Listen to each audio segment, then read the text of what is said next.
Welcome back for another video. In this one, we're going to catch up with what some of the top managers in the world are doing, using data from hundreds of top FPL managers, including a former champion. If you're new around here, this is a weekly series to help guide your season and decisions. Let's get into it.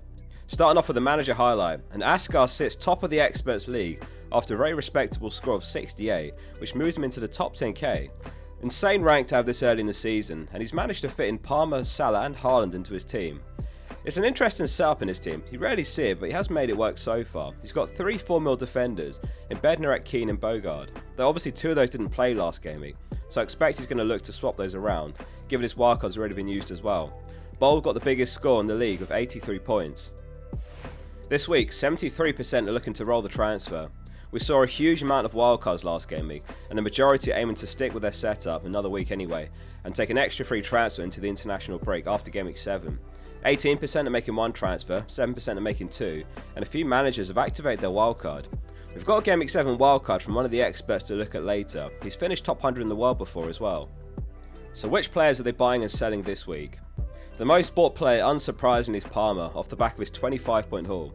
A record-breaking game week 6, as he became the first player in Premier League history to score 4 goals before half-time in a single match, which really underlines just how good he is, being the first to do it in 22 years. That's over 8,400 matches of football up until he did it.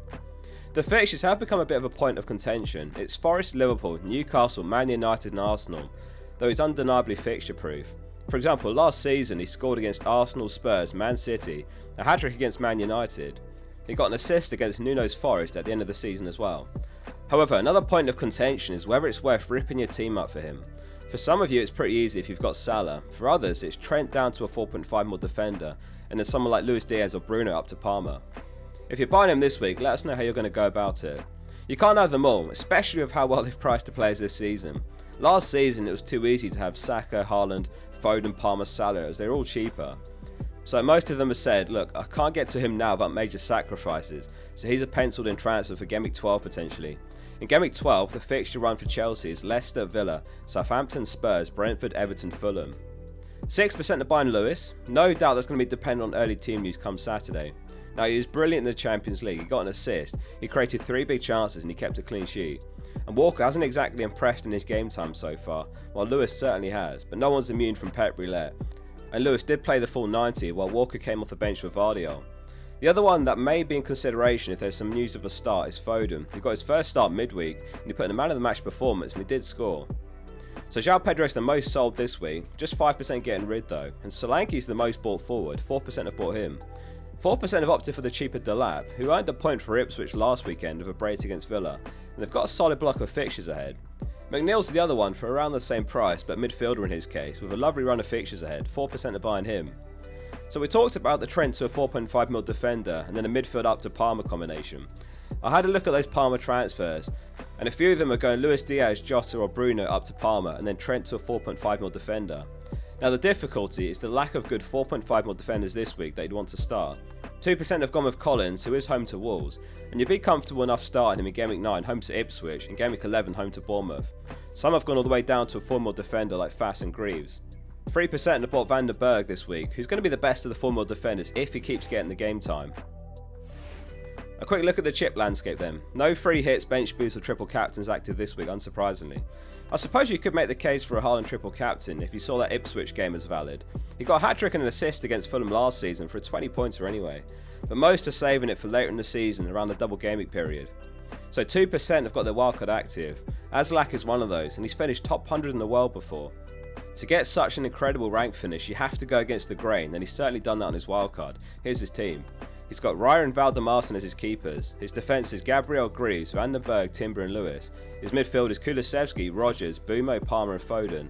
And up front he's got Vardy, Solanke and Haaland. Here's what he had to say. I'm activating my wildcard this week to capitalise on price changes and protect my team's value.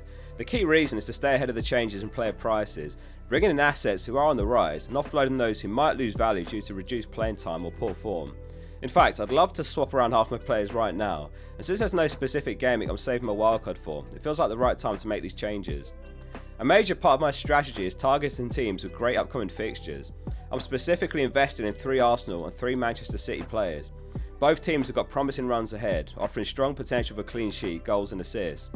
For Arsenal, I'm going with 3 defenders, banking on them to secure plenty of clean sheets in the coming weeks. Although I'd love to have Saka, it's difficult to fit him in with so many other great midfield options.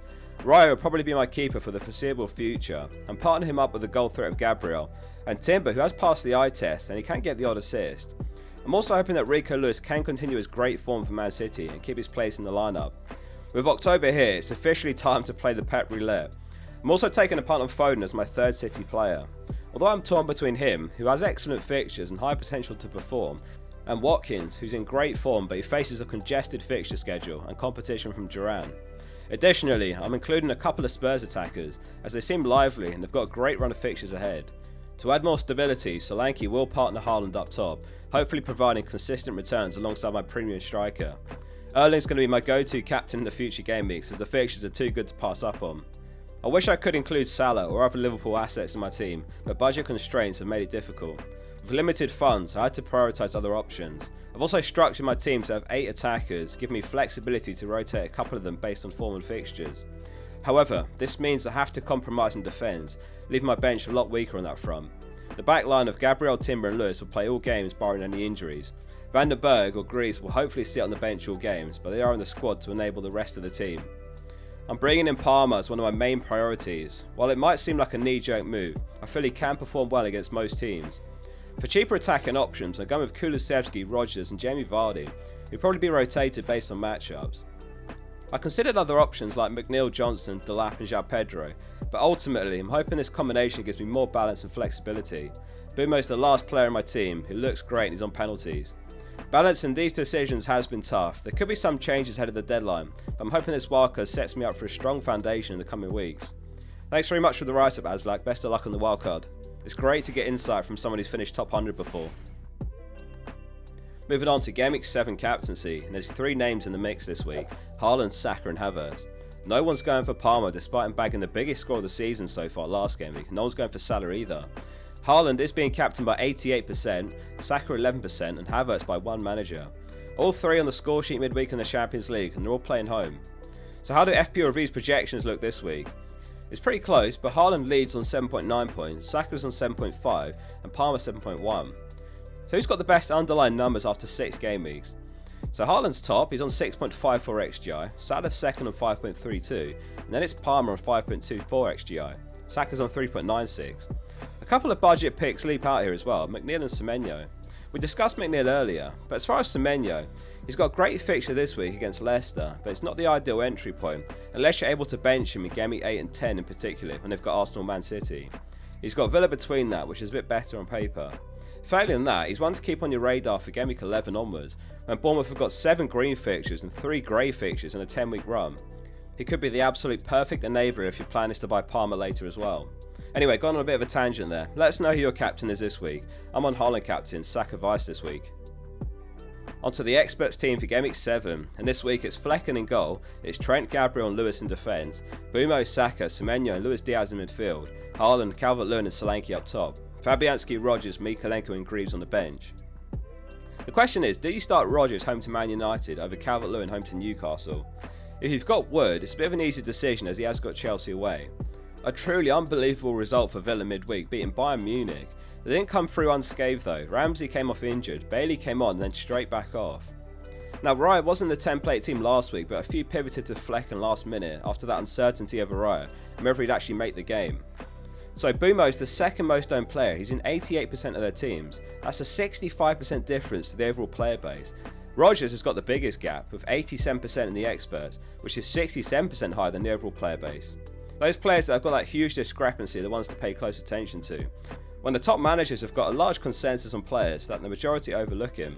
They've gone cold on Salah and Smith Rowe, who are the only 2 players here with a negative difference. Salah was absolute class in the Champions League, it must be said, as they beat Bologna 2-0, scoring a brilliant curler. It's just a process of elimination though for many experts. Haaland, Saka, Palmer, Salah. You can have 3 at most. So it's Haaland captain, Saka vice captain in the team this week. Moving on to the experts' final thoughts and tips for Game Week 7, here's what they had to say. Marco says, Haaland is the obvious captain choice this week, regardless of how well Fulham have been playing so far this season. However, Operation Target Southampton is taking shape and Saka could produce a Palmer-esque call this week and finally deliver double digits again. Do we dare back against the robot? Westy-ish says, wildcard teams are for the long term, right?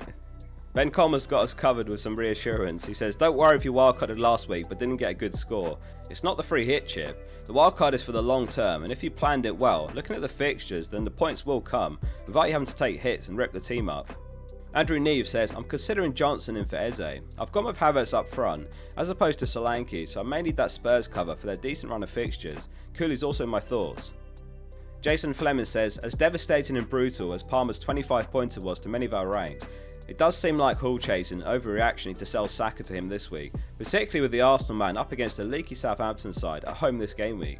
Saka to Palmer could be a good move in a few weeks' time, but right now does not feel like the opportune moment. Also, I'm questioning the narrative that Saka's not an explosive asset, as he did end up with the second most double-digit hauls in the game last season, joint with Salah. And lastly, Matt Brooks says, this last game week is a great example of how quickly things move in FPL land. The Salah to Saka to Palmer hype train keeps moving. Just try and stay calm and make informed decisions, and don't go chasing last week's points, as that way leads to madness. Thanks very much for watching. Hit subscribe if this was helpful. See you soon for the next one.